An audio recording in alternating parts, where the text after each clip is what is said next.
welcome back to Read Becca, and welcome to another weekly catch-up on everything I have read, everything I'm currently reading, and everything I'm looking forward to reading. The weeks do just keep going by, don't they? I don't have too terribly much to talk about. I read a couple of things that were fairly light for the most part, and one of my Booktube prize books. So yeah, let's jump right in. My first was a novella. I read Succulents and Spells by Andi Buchanan, and this is the first of the Windflower novellas.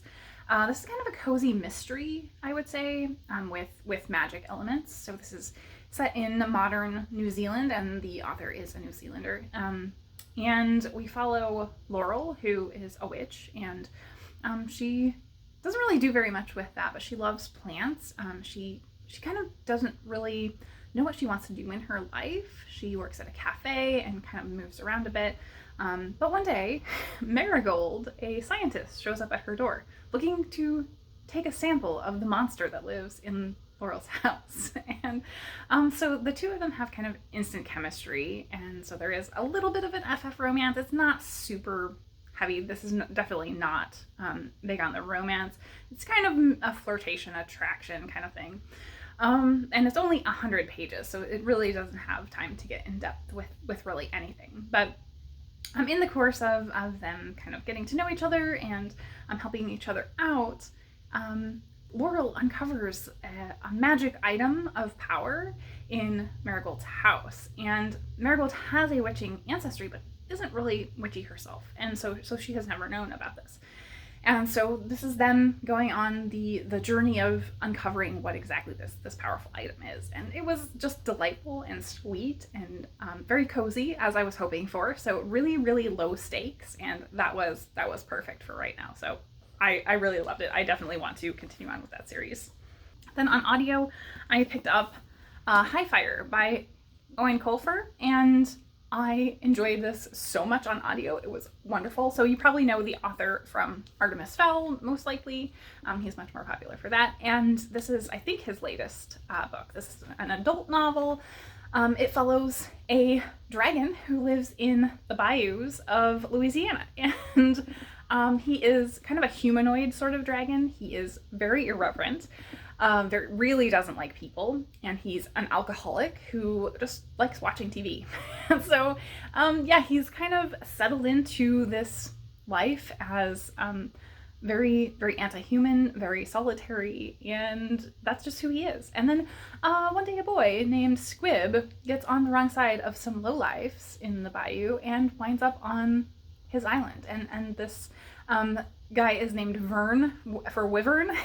So he has this whole ancient history and has been around for centuries, but yet he's this wisecracking, modern sort of fellow. And he strikes up this unlikely friendship, almost partnership grudgingly, with this boy, and they kind of help each other out, and they get into some very deep water with this group of lowlifes and a crooked cop.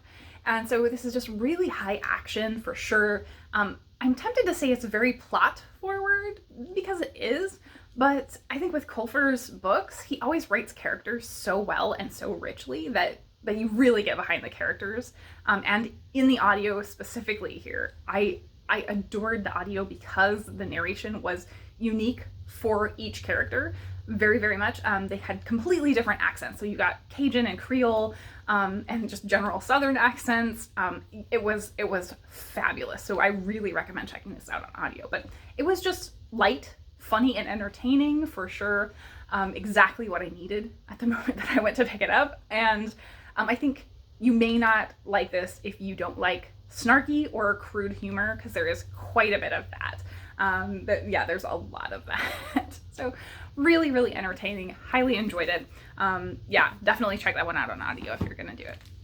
And then everything else is Booktube prize, so I can't really talk about it. I finished My Heart by Smeznin Mehmedinovic and translated by Celia Hawksworth. And so that is my fourth book finished for Booktube prize.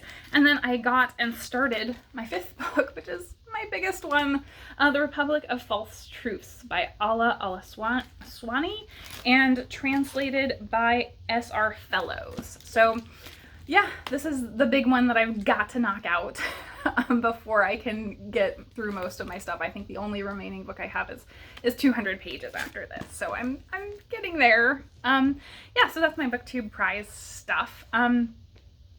I think in terms of my week, things have been okay. Better than last week, I would say. Oddly, I actually had an elderly neighbor passed away this week. That was pretty devastating, pretty sad. But I've talked about this neighbor before. This was someone that I would check in on. She was 94, so not too terribly surprising. But she had just moved a couple of weeks ago, or a couple months ago, at the end of last year, and was in a much better situation for this to happen. But it was very sort of sudden. And so that was really, really sad, because this was someone that I had lived next door to for a decade at this point. But I'm fine.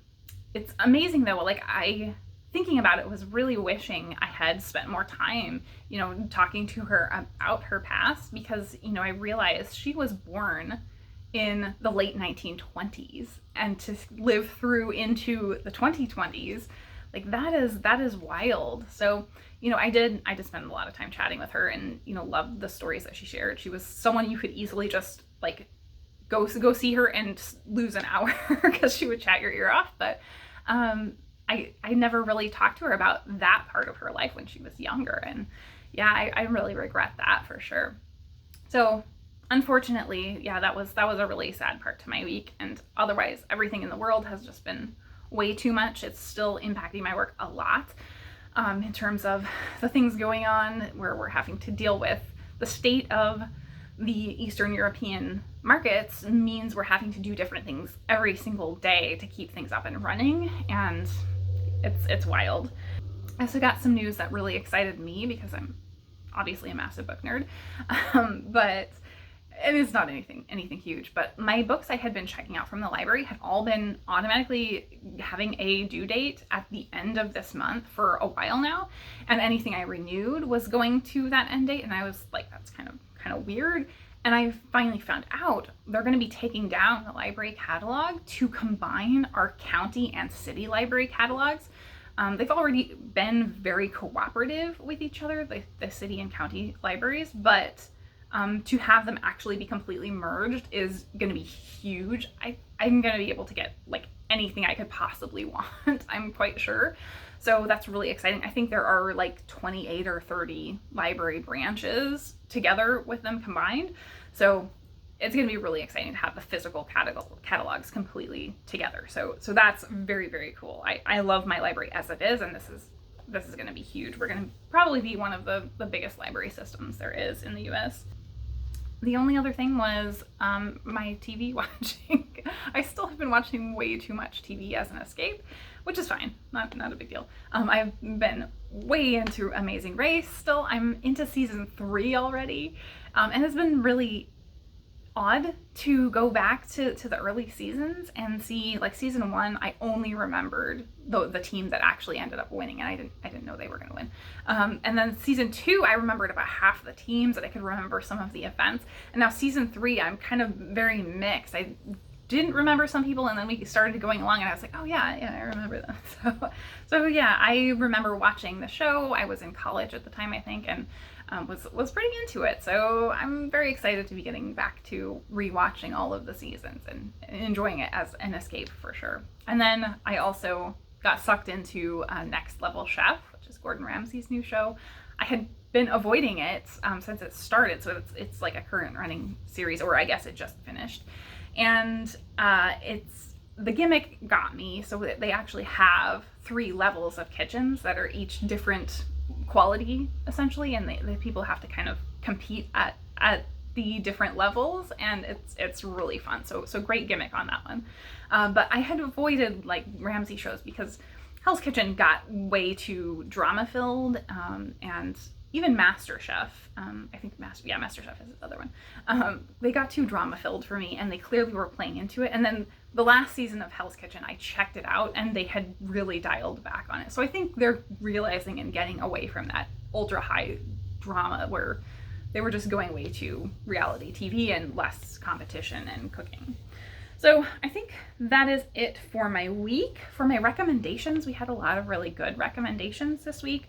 Number one, just because of everything that is going on in the world, I just wanted to point people to the documentary on Netflix, Winter on Fire. And it's old. It's not about anything recent, but it is a documentary that is fantastically capturing a civil revolution surrounding the leadership in government deciding to lean toward favoring Russia over the EU, and these protests rising up about that. And so I haven't watched it in years. I want to rewatch it, but I just remember it being really, really fantastic when I did watch it. So it is still out there and available on Netflix. So do check that one out. Then we had a couple of author events. So from my TBR, S.J. Bennett, who did The Windsor Knot and All the Queen's Men, did an author event with Nikki May, who just had her debut out, Wahala. And I know about that one because Lucy from Bookshanks did a great review of that, so I'll link that down below. But the two of them were fabulous together, and they talked so much about her research, S.J. Bennett's research on the Queen and her dogs, and the kind of cozy things like the tea and foods that she likes. All of those like minor details that it took looking into that. But then also she touched on slightly sensitivity reading, because the assistant who really helps out the Queen is Nigerian or of Nigerian descent. And so she had to really look into doing that as a white woman author and making sure she was actually representing that well. And Nikki May is also from a Nigerian background. So it was interesting to see her posing questions about that to S.J. Bennett. So really great discussion. And then finally I had Steve Talks Books and Stuff here on YouTube.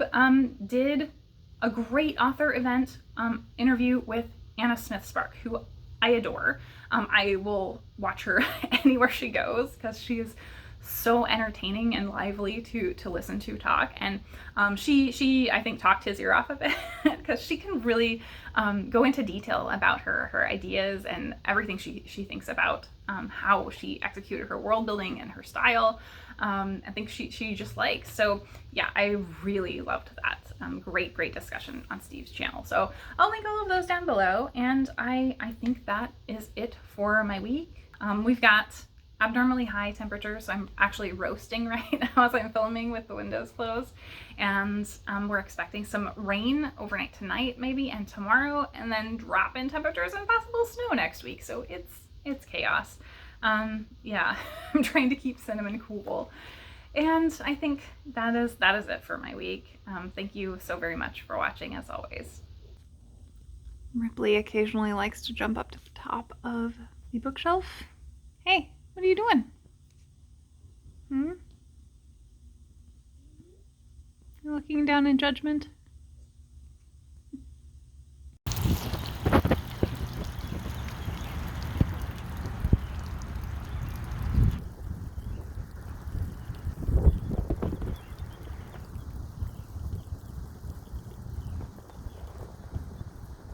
I moved this cat bed so that I could do a nebulizer treatment for Coco into a sunny spot. And it's not sunny anymore, but certain individuals have decided to take advantage of this being apparently a very good spot.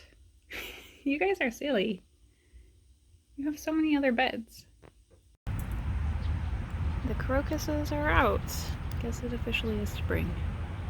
Rue is helping me put away laundry. You're gonna fall, buddy. No? You're just happy about that, huh? Hanging off the bed. Well, yep. Oh, you did it. You recovered. Good job. Sometimes my boys have needs. You feeling needy, my bud? Yeah.